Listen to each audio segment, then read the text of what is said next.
Hello everyone. Hello everyone. Welcome back to my YouTube channel. Today I want to share my views on political science.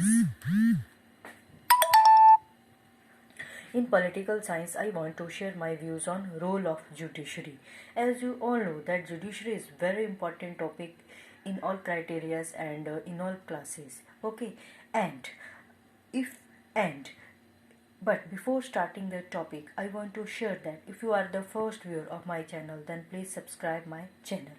Okay, and in this topic, I want to share my views on meaning of judiciary, role and functions of judiciary, and need of judiciary. Why do we need judiciary?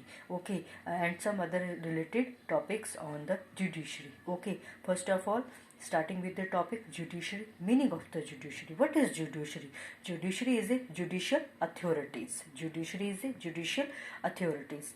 Like judges is a judicial authority, and judiciary is a system of law, or it is a system that maintains the law, like judges maintains the law.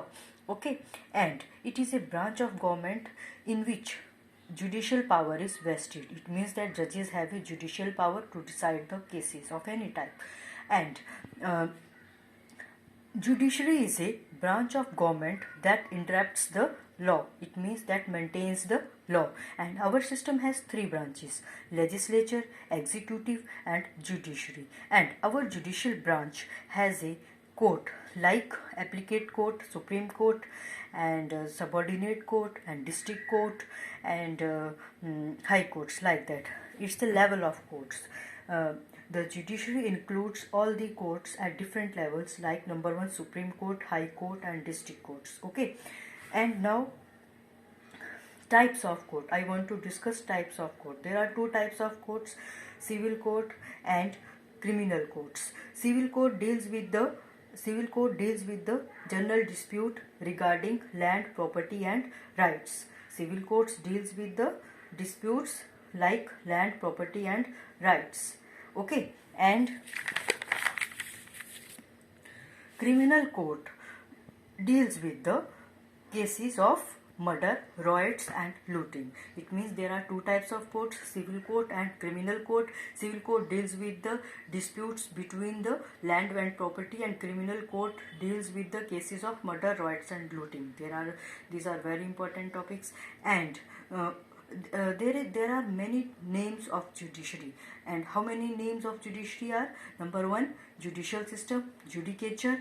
Number three, judicial branch. Number four, judicative branch. Number five, court and judiciary system. There are many names of judiciary, and it is a system of law. It is a system of law or system of courts that settle down the legal dispute between anyone, between citizen and government, between state and center, between different state governments. Okay, now there are many another names of judiciary. Like judge and justice. Judges, court of justice, judicial branch, the bar, justice, magistrate, court, justice and your honor. Okay, now I will explain you now the need of independent judiciary.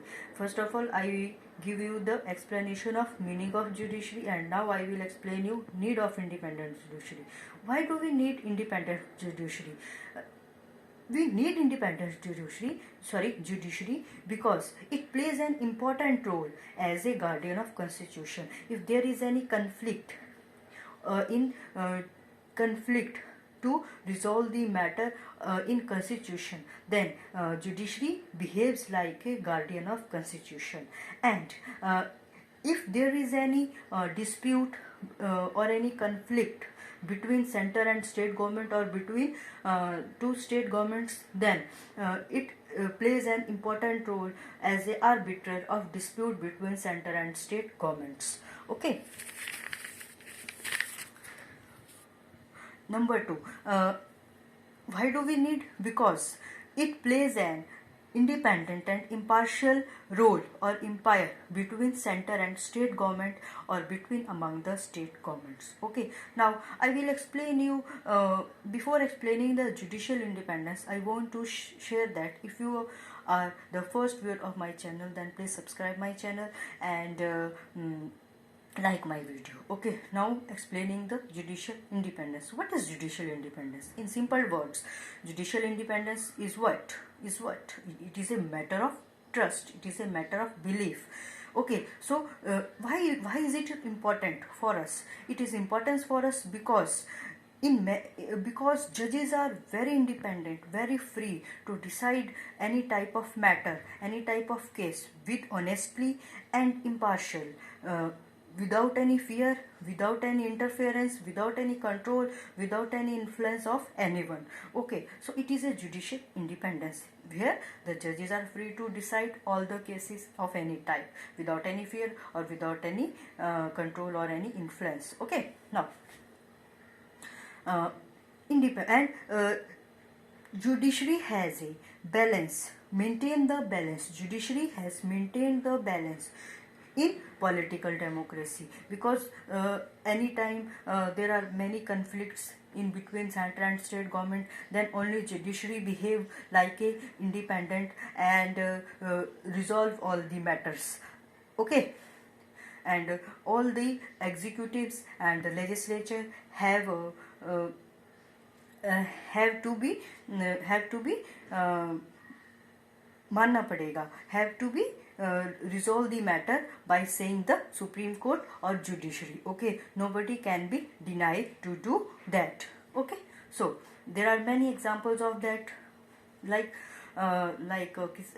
okay, like Kisan Andolan. Okay, if that in Kisan Andolan, Supreme Court has give decision to resolve the matter to the central government, and central government want to be resolve the matter. Okay, and accountability to the people. Judicial independence is very important to uphold the democratic principle of accountability. Judiciary is very accountable to the people because to uphold the, why it is very accountable, because to uphold the democratic principle of accountability. It is very important for the democracy, for our democracy. And if there is any conflict in between the democracy, then judiciary is accountable to the people. So it helps to keep the executive and legislature accountable to the people through judicial review and judicial activism. Executive and legislature is very accountable to the people. By which manner? Judicial review and judicial activism. Okay, now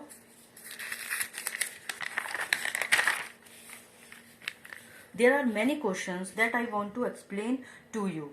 Okay, the question is how can you say that independent judiciary is independent?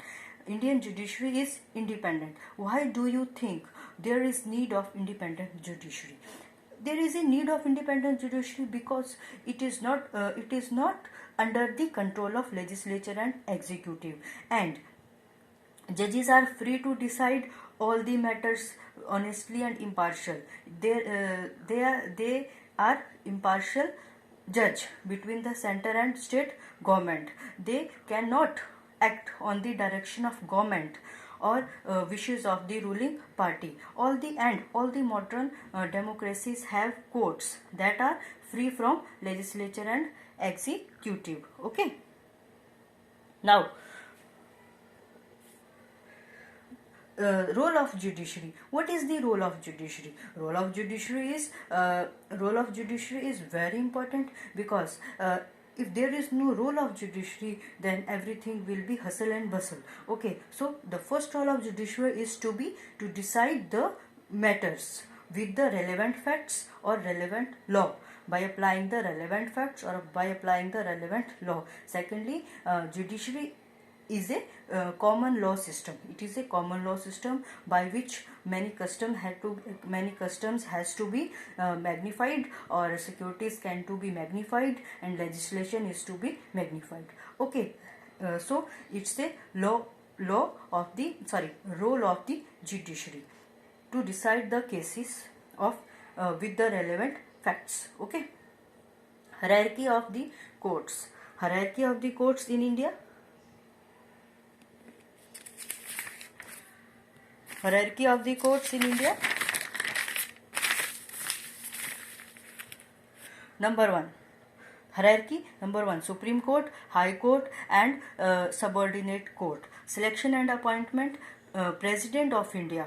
It's very important that President of India appointed the Supreme Court and High Court judges as per recommendation, and Chief Justice of India, Justice Sarad Arvind Bonde, and controlling authority. Who is controlling authority? Supreme Court, High Court. And role and functions of judiciary. As I said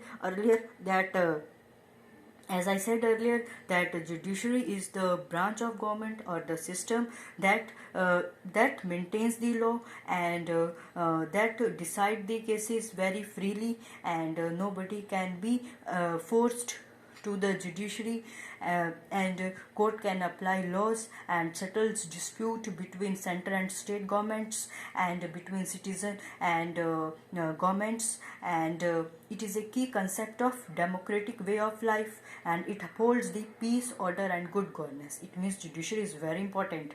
Okay, if there is no judiciary, there is very hustle and bustle. Okay, now there are many functions. Number 1, to give justice to the people. It's very important to give justice to the people. Number 2, to maintain the interpretation and application of laws. It means that to maintain the law. Number 3, role in lawmaking. Okay, judiciary plays a very important role in lawmaking. Okay, and number 4, equity legislation. Number 5, protection of rights. If there is any violation in the rights, then it's the duty of the judiciary to protect the rights. Guardian of constitution. If there is any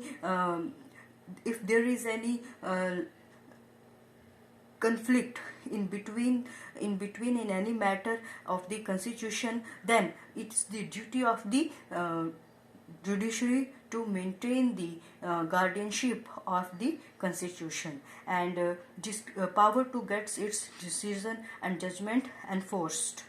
Dispute resolution. Judicial system provides a mechanism for resolving dispute between citizen and government, between the two state governments and between the center and state governments. Okay, the judicial system, in our judicial system, the power is given to the judiciary to resolve the matters, to resolve the disputes between number 1, citizen and government, number 2, two state governments, and number 3, center and state governments. Okay, now I have some important questions related to the judiciary. Number 1 question is, who established the judicial system in India? Question number 1 is, who established the judicial system in India? First of all, the beginning of the Indian common law is traced between to 1726, and when Mayor Court in Madras, Bombay and Calcutta was established by East India Company. It means that East India Company established the Mayor Court first of all in 1726 in Madras, Bombay and Calcutta. And East India Company established the judicial system, and this was the first sign of company transformation from a trading company to ruling company. And when the East India Company converted or transformed trading company into the ruling company, so it's the establishment of the judicial system in India. There are 2 points. When East India Company established the Mayor Court in Madras, Bombay and Kolkata in 1726, and when East India Company transformed trading company to the ruling power, it's the establishment of the judicial system in India. Okay. The question number 2, who was the father of Indian judiciary? It was very important. Who was the father of Indian judiciary? V.R. Krishna Iyer. V.R. Krishna Iyer. Who was the father of Indian judiciary? V.R. Krishna Iyer. Okay. And when was he born? He was born in 15 November 1915, Palkad, Madras Presidency, British India. And when was he died? He was died 4th December 2014, aged 99, Kochi, Kerala, India. Okay, so who was the father of Indian judiciary? V.R. Krishna Iyer. Okay, now he established the judiciary, and what was the main topics that he have influenced many in judiciary? First of all, first point is he was appointed as judge of the Supreme Court. He was appointed as the who? V.R. Krishna Iyer was appointed as the judge of Supreme Court of India in 1973. Okay, and he played an important role. He played an important role in the era of judiciary, in the era of many topics of judiciary like judicial activism, public interest legislation, affirmative action, though courts, and a wide-based 22 ranges exercise of judicial review. It means judicial review, public interest legislation, judicial activism. He played a very important role in the establishment of judiciary. Okay, so who was the father of the Indian judiciary? V.R. Krishna Iyer. Okay. Now, who is the father of modern law? Who is the father of modern law? Okay. Who is the father of modern law? August Vollmer is the father of August Vollmer is the father of modern law, and first Vollmer was the chief of police in Worley, California from 1909 until 1923. Who is the father of modern law? August Vollmer is the father of modern law.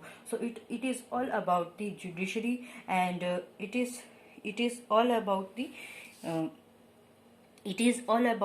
judiciary, meaning of judiciary, role of judiciary, and some important questions related to the judiciary. And I have another topic of judiciary also. So please like my video, share my video, and subscribe my channel.